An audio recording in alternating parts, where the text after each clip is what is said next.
چای ترش یا چای مالمیر یا تمر مکه، تمر کرجات، چای تمر، چای سرخ یا چای روزلول یا چای قرمز از کاسبرگ گیاه چای ترش تهیه می شود.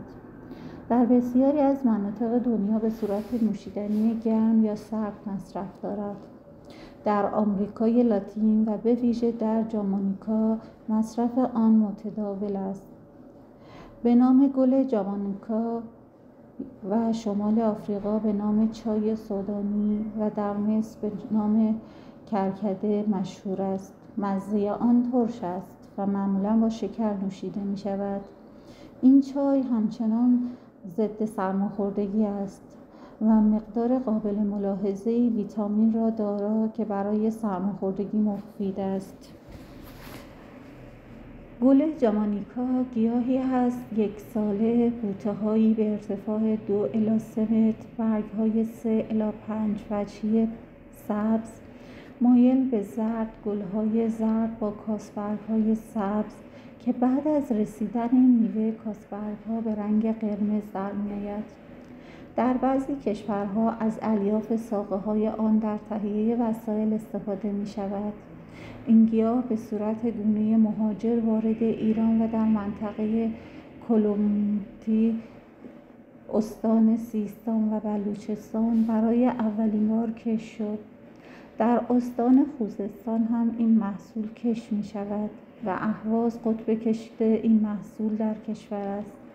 نام دیگه آن چای مکی هست، زیرا به صورت گسترده‌ای در شبکه شبه جزیره عربستان کشت و مورد استفاده می شود. در صورت مصرف گل خشک 10 گرم دم کرده در روز و در صورت عصاره 100 میلی گرم عصاره جوانه در روز برای هر فرد توصیه می شود. در طب سنتی از چای ترش برای درمان فشار خون بالا، بیماری‌های کبد و تب استفاده می شود. در طب سنتی از چای ترش برای درمان فشار خون بالا، بیماری‌های کبد و تب و غیره استفاده می شود.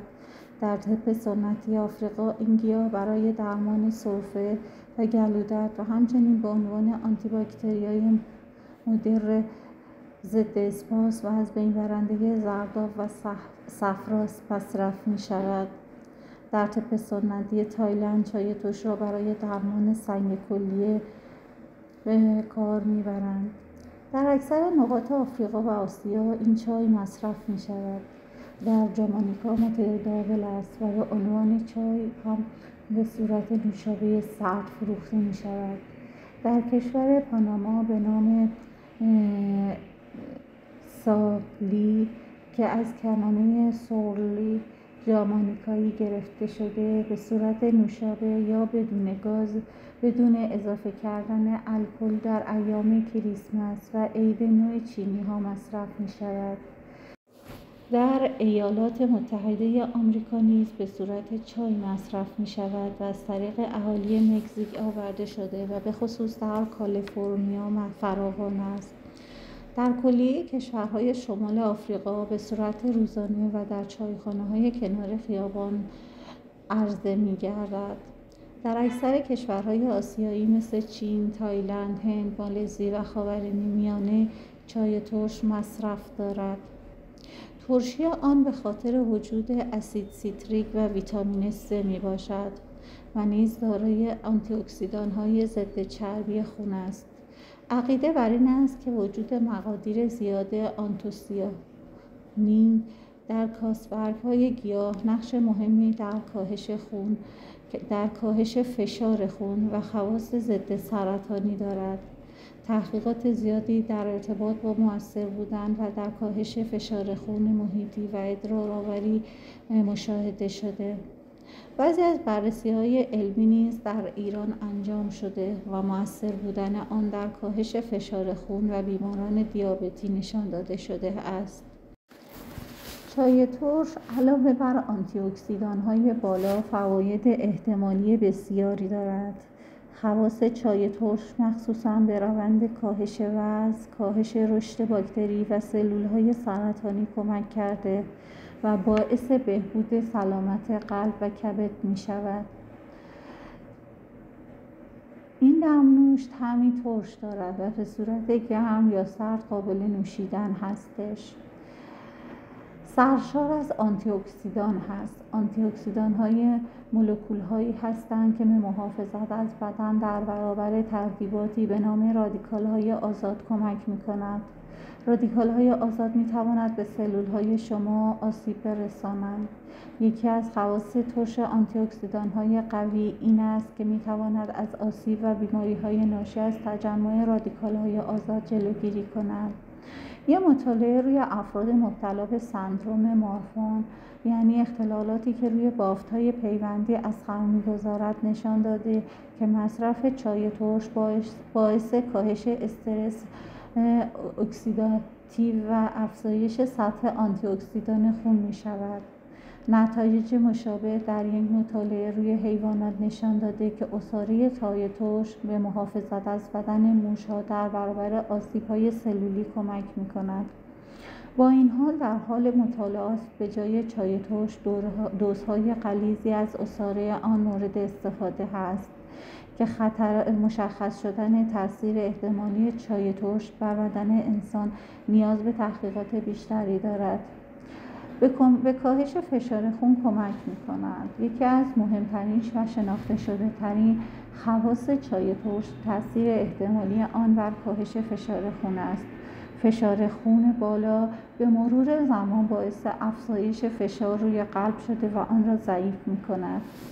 فشار خون بالا همچنین باعث افزایش خطر بیماری قلبی می‌گردد. مطالعات متعددی نشان داده که خواص چای ترش موجب کاهش فشار خون سیستولیک و دیاسیستولیک می شود.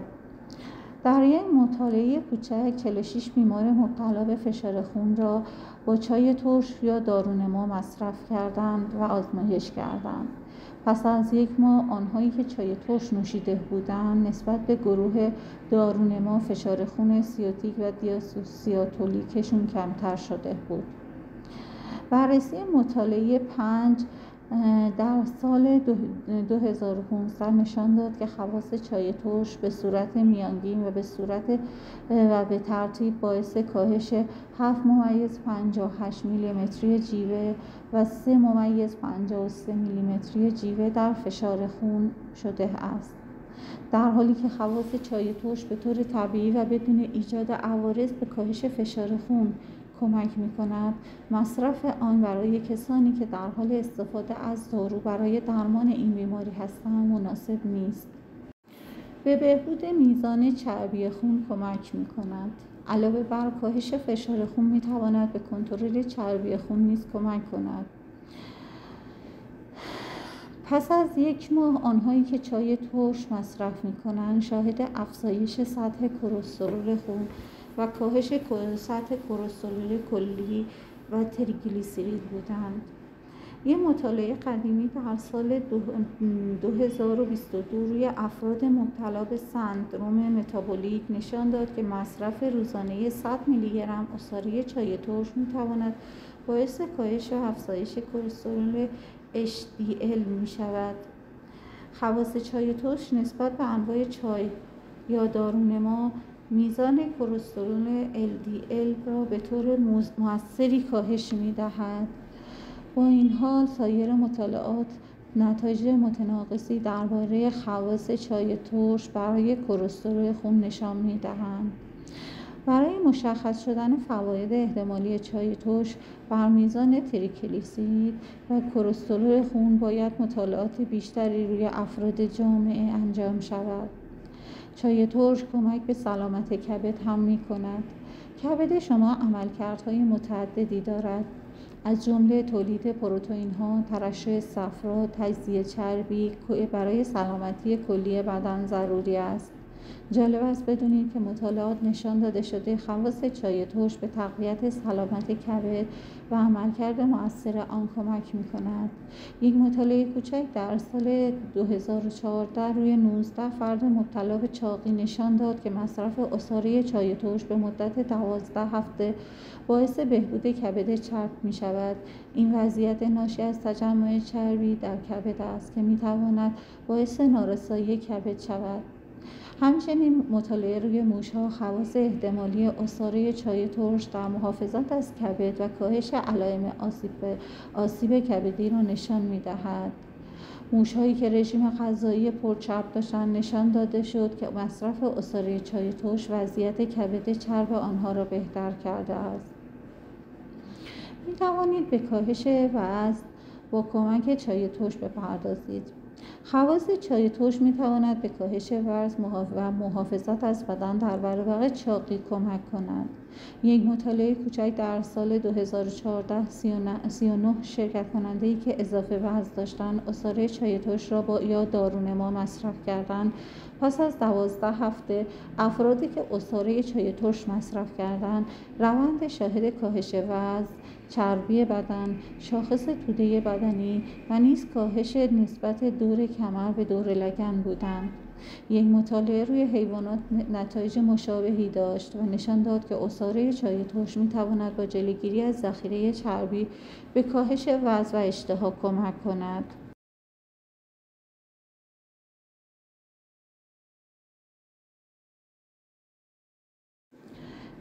چای ترش حاوی ترکیباتی هستش که می‌تواند به پیشگیری از سرطان هم کمک کند. چای ترش سرشار از پلیفنول ها هستش که ترکیباتی دارای ویژگی‌های قدرتمند ضد سرطانی هستند. مطالعات آزمایشگاهی نتایج چشمگیری در ارتباط با اثرات احتمالی عصاره چای ترش روی سلول‌های سرطانی نشان می‌دهد. در یک مطالعه آزمایشگاهی عصاره چای ترش روند سلول‌های سرطانی را مختل کرده و حالت تهاجمی سرطان دهان و سلول‌های پلاسما را کاهش می‌دهد. یک مطالعه آزمایشگاهی دیگر نشان داد که عصاره برگ‌های چای ترش از کلسترول سلول‌های سرطانی پروستات جلوگیری می‌کند. همچنین مطالعات آزمایشگاهی نشان می‌دهد که عصاره چای ترش و ترکیبات آن نیز از رشد سایر سلول‌های سرطانی از جمله سرطان سینه، معده و پوست جلوگیری می‌شود. به خاطر داشته باشید که در این مطالعات آزمایشگاهی از مقادیر زیادی عصاره چای ترش استفاده شده. برای بررسی تأثیرات احتمالی چای ترش بر سرطان باید تحقیقات بیشتری انجام شود. خواص چای ترش کاهش رشد باکتری‌ها. باکتری‌ها میکروارگانیسم‌های تک‌سلولی هستند که می‌توانند باعث ایجاد عفونت‌های مختلف مانند برونشیت، ذات‌الریه و عفونت‌های مجاری ادراری شوند. برخی از مطالعات نشان داده که چای ترش علاوه بر خواص آنتی‌اکسیدانی و ضد سرطانی می‌تواند به محافظت از بدن در برابر عفونت‌های باکتریایی کمک کند. در واقع یک مطالعه آزمایشگاهی نشان داده که عصاره چای ترش می‌تواند با مهار کردن باکتری‌های پولی از بروز علائمی مانند گرفتگی عضلات، نفخ و اسهال جلوگیری کند. مطالعات آزمایشگاهی دیگری نشان داده که عصاره این گیاه با 8 سویه باکتری مقابله کرده و به اندازه برخی از داروها که برای درمان عفونت‌های باکتریایی استفاده می‌شود مؤثر است. طعم خوب و سهولت در آماده سازی. چای ترش علاوه بر فواید زیادی که برای سلامت بدن دارد، خوش‌طعم بوده و به راحتی می‌توان آن را در منزل آماده کرد. برای درست کردن چای، برگ‌های خشک شده آن را در یک قوری ریخته و سپس آب جوش به آن اضافه کنید. اجازه دهید 5 دقیقه دم بکشد، سپس از صافی رد و از نوشیدن آن لذت ببرید. چای ترش طعم ترشی دارد و به صورت گرم یا سرد قابل نوشیدن است. بنابراین اغلب آنها را با عسل شیرین کرده و با اضافه کردن مقداری آب لیمو ترش، ترشی آن را متعادل می‌کنند. چای ترش نوعی گیاهی هستش که فواید بسیاری برای سلامتی دارد، طعم لذیذی دارد و می‌توانید آن را در خانه آماده و از نوشیدنش لذت ببرید. مطالعات حیوانی و آزمایشگاهی نشان داد که خواص چای ترش به کاهش وزن، بهبود سلامت قلب و کبد و حتی کاهش رشد سلول‌های سرطانی و باکتری کمک می‌کند. چای ترش حاوی ویتامین C هستش. این ماده مغذی در رشد و ترمیم بافت‌ها، محافظت از غضروف‌ها، استخوان‌ها، دندان‌ها، التیام زخم‌ها و تشکیل کلاژن نقش مهمی دارد. جذب آهن را در بدن افزایش می‌دهد. ویتامین C یکی از آنتی‌اکسیدان‌هایی هستش که می‌تواند با تقویت سیستم ایمنی بدن احتمال ابتلا به بیماری‌های مهمی مثل بیماری‌های قلبی، دیابت، سرطان را کاهش دهد. در چای ترش آنتی‌اکسیدان‌های دیگری وجود دارد که دارای اثر ضد باکتریایی هستش و می‌تواند مثل ویتامین C از بیماری‌های مزمن پیشگیری کند. چای ترش یک گیاهی هستش که به دلیل نداشتن کافئین برای افرادی که می‌خواهند یک نوشیدنی گرم بدون کافئین داشته باشند گزینه مناسبی هستش. هر لیوان چای سیاه یا سبز حاوی 35 تا 90 میلی گرم کافئین هستش و در یک لیوان قهوه هم تقریباً 100 تا 150 میلی گرم کافئین یافت می‌شود.